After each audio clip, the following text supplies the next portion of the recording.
പ്രിയപ്പെട്ട സഹോദരൻ ദീപകിൻ്റെ മരണം ഇന്ന് നമ്മളെയൊക്കെ ദുഃഖത്തിലാഴ്ത്തിയിരിക്കുകയാണ്. അയാൾ ശരിയാണോ തെറ്റാണോ എന്നുള്ളതല്ല, അയാളെ സോഷ്യൽ മീഡിയയിലിട്ട് ഇങ്ങനെ എക്സിബിറ്റ് ചെയ്തത് അതൊരു വലിയ തെറ്റാണ്, ഒരു വലിയ തെറ്റാണ്. ഒരുപക്ഷെ ആ പെൺകുട്ടിയുടെ മേൽ അദ്ദേഹത്തിൻ്റെ കൈകൾ പതിഞ്ഞൊരു നിമിഷം അവൻ്റെ മുഖത്തിട്ട് അവളൊന്ന് കൊടുത്തിരുന്നെങ്കിൽ അവൾ ഹീറോയിനായനെ. പക്ഷെ കൊടുത്തിരിക്കാതെ അതിന് നിന്ന് കൊടുത്തു. ഒരൊറ്റൊന്നേ ഉള്ളൂ, വീഡിയോ അങ്ങനെ ഇടുക, അതെടുത്തിട്ട് യൂട്യൂബിലൂടെ കാണിക്കുക, അല്ലെങ്കിൽ ഇൻസ്റ്റാഗ്രാമിലൂടെ കാണിക്കുക, വൈറലാവുക. ഈ വൈറലാവൽ സിൻഡ്രോം എന്ന് പറയുന്നൊരു വല്ലാത്തൊരു അവസ്ഥ ഇന്ന് നമ്മുടെ നാട്ടിൽ അലട്ടുന്നുണ്ട്.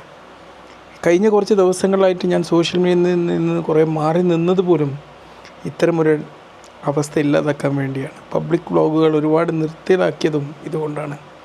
എൻ്റെ പ്രിയ സുഹൃത്ത് സാജിദ് മാഷ് എപ്പോഴും പറയാറുണ്ട്, നീ പബ്ലിക്കായിട്ട് വ്ളോഗ് ചെയ്യുമ്പോൾ സൂക്ഷിക്കണം, അവിടെ ഏതെങ്കിലും സഹോദരിമാരോ മറ്റോ എന്തെങ്കിലും കാര്യങ്ങൾ പെട്ട് കഴിഞ്ഞാൽ അത് മോശമാണ്. തീർച്ചയായിട്ടും ഞാനത് ശ്രദ്ധിക്കാറുണ്ട്. അവസാനം ഇത്ര പബ്ലിക് വ്ളോഗുകൾ എടുക്കൽ കുറേ കുറയ്ക്കുകയും ചെയ്തു. പലപ്പോഴും ഇന്ന് നമ്മുടെ സമൂഹത്തിലുള്ളൊരു പ്രശ്നമാണ് നമ്മുടെ ജീവിതത്തിലെ പേഴ്സണൽ കാര്യങ്ങൾ മറ്റുള്ളവർക്ക് എക്സിബിറ്റ് ചെയ്യുക എന്നുള്ളത്, അല്ലെങ്കിൽ മറ്റുള്ളവരുടെ ജീവിതത്തിൽ എന്ത് സംഭവിക്കുന്നു എന്നുള്ളത് എത്തി നോക്കാനുള്ള ഒരു ത്വര നമ്മുടെ നാട്ടുകളിലൊക്കെ ഉണ്ട്. ആ എത്തി നോക്കലിനെ റീച്ചാക്കാൻ വേണ്ടിയാണ് ഇപ്പോൾ ആ സഹോദരിയൊക്കെ ഇതുപോലുള്ള പോസ്റ്റുകൾ ഷെയർ ചെയ്യുന്നത്. വോയറിസം എന്നാണ് പറയുന്നതിന്, വോയറിസം. ഈ വോയറിസിൻ്റെ മറ്റൊരു രൂപം ഉണ്ടായിരുന്നു. പണ്ട് നമ്മൾ കല്യാണം കഴിഞ്ഞാലൊക്കെ ആ പുതിയ പെണ്ണിൻ്റെയും പണവാളിൻ്റെയും റൂമിലേക്ക് എത്തി നോക്കുന്നൊരു സംസ്കാരം ഉണ്ടായിരുന്നല്ലോ. ആ സംസ്കാരത്തിൻ്റെ നൂതനാവിഷ്കാരമാണത്. നമ്മൾ സോഷ്യൽ മീഡിയ ഇതൊക്കെ ഉപയോഗിക്കുന്നുണ്ടെങ്കിൽ അത് ഏറ്റവും ക്രിയേറ്റീവായിട്ടുള്ള കാര്യങ്ങൾക്ക് വേണ്ടി ഉപയോഗിക്കാം. ഒരുപക്ഷെ നിങ്ങൾ ചിന്തിക്കുന്നുണ്ടാവും, ഞാനെന്താ സോഷ്യൽ മീഡിയയിൽ നിന്ന് കുറേ ദിവസം മാറി നിന്നത്. ഞാൻ അതുക്കും മേലെ മറ്റൊരു പ്രവൃത്തിയിലായിരുന്നു. കോഴ്സുകൾ തയ്യാറാക്കുന്ന ഗ്രിപ്പിലായിരുന്നു. 2 കോഴ്സ് ഓൾറെഡി പബ്ലിഷ് ചെയ്തു. 2 കോഴ്സ്, ഒന്ന് മലയാളത്തിലും ഒന്ന് ഇംഗ്ലീഷിലുമായിട്ട് 2 4 കോഴ്സുകൾ, 2 മലയാളത്തിലും 2 ഇംഗ്ലീഷും ഓൾറെഡി ഓൺ പ്രോസസ്സാണ്. ചുരുക്കി പറഞ്ഞാൽ ഒരു 2 ആഴ്ച കൂടി ആകുമ്പോഴേക്ക് 6 കോഴ്സുകൾ ഒറ്റയടിക്ക് യുഡെമിയിൽ അപ്ലോഡ് ചെയ്യാൻ എനിക്ക് സാധ്യമാവുന്നുള്ളതാണ്. ക്രിയേറ്റീവായിട്ടുള്ള കാര്യങ്ങൾക്ക് വേണ്ടി നമ്മുടെ ജീവിതം മാറ്റേണ്ട സമയം വൈകിയിരിക്കുകയാണ്.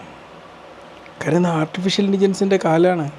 മറ്റുള്ളവരുടെ വീട്ടിൽ എന്ത് നടക്കുന്നുണ്ട്, അവിടെ എന്ത് നടക്കുന്നു, ഇങ്ങനെ നയിക്കുന്നതെന്ന് ഏറ്റവും മൂല്യമില്ലാത്ത ഒരു ജീവിതമായിട്ട് നയിച്ചു പോകേണ്ടവരല്ല നമ്മൾ. ആ രാഷ്ട്രീയ പാർട്ടിക്കുള്ള പ്രശ്നം, ഇവിടെ പ്രശ്നം, ആ പ്രശ്നം, അതും നോക്കി നമ്മുടെ ജീവിതം കഴിഞ്ഞു പോകേണ്ടവരല്ല. നമുക്ക് സഹായത്തിന് ആർട്ടിഫിഷ്യൽ ഇൻ്റലിജൻസ് ഉണ്ട്. അതിൻ്റെ സാധ്യതകളെ ഉപയോഗപ്പെടുത്തിയിട്ട് അറിവിനെ നവീകരിക്കാനും, നമ്മുടെ അറിവ് നവീകരിക്കാനും, നമ്മുടെ അറിവ് ഷെയർ ചെയ്യാനും വേണ്ടിയുള്ള പ്ലാറ്റ്ഫോമായിട്ട് നമ്മൾ സോഷ്യൽ മീഡിയ മാറ്റണം. ഇനിയെങ്കിലും നമ്മളൊക്കെ ചിന്തിക്കുക, നമ്മുടെ ജീവിതത്തിൽ എന്ത് സംഭവിക്കും എന്നുള്ളത് കാണിച്ചു കൊടുക്കാനല്ല നമ്മുടെ സോഷ്യൽ മീഡിയ. ഒരുപക്ഷെ ഒരുപാട് നൃത്തച്ചുവടുകളും മറ്റൊക്കെ കാണിച്ച് എന്തൊക്കെയോ കാട്ടിക്കൂട്ടിയ സമയത്ത് ഒരുപക്ഷെ ഞാനും ഇത്തിരിയൊക്കെ അതുപോലെ അഡിക്റ്റഡ് ആയിരുന്നു എന്ന് എനിക്കൊരു സംശയം ഉണ്ടായിരുന്നു. പിന്നെ എല്ലാവരും പിന്നെ ആൾക്കാർ വിമർശിക്കുമ്പോൾ വാശിയായിരുന്നു അതുപോലെ കാണിക്കാൻ. അപ്പോൾ ആരും വിമർശിക്കാറൊന്നുമില്ല. അപ്പോൾ എനിക്കും മടുത്തു അങ്ങനത്തതൊക്കെ ചെയ്യാൻ. വെറും അക്കാഡമിക് ആയിട്ടുള്ളതും മെഡിക്കലായിട്ടുള്ളതും ഒരുപാട് ഉപകാരപ്പെടുന്നതുമായിട്ടുള്ളൊരു ലോകത്തിലൂടെയാണ് ഇപ്പം വിരഹിക്കുന്നത്. അതിൽ ഞാൻ സന്തോഷിക്കുന്നുണ്ട്, ആനന്ദം കണ്ടെത്തുന്നുണ്ട്. ഓരോ കോഴ്സും ഫുൾഫിൽ ചെയ്യുമ്പോൾ വല്ലാത്ത സന്തോഷമാണ്. ഒരു സബ്ജക്റ്റ് മുഴുവനും ക്യാപ്ചർ ചെയ്ത സന്തോഷമാണ്.